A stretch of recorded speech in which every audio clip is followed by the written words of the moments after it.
Good morning, Brandeis faculty. Here are a couple of frequently asked questions regarding our radio. 1, it is important that at night when you put your radio to sleep or during the day, there are 2 grooves on the back of your radio.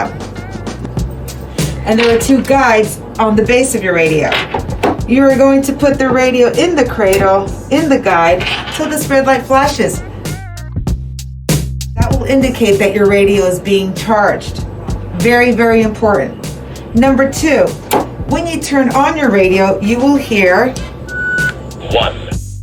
That will indicate that you're on channel 1. Channel 1 is the frequency we're all on, and this is how we communicate with each other. It's also important that when you take your class outside, please take your radio with you. It's how we can communicate with you instead of us asking someone to run to find you.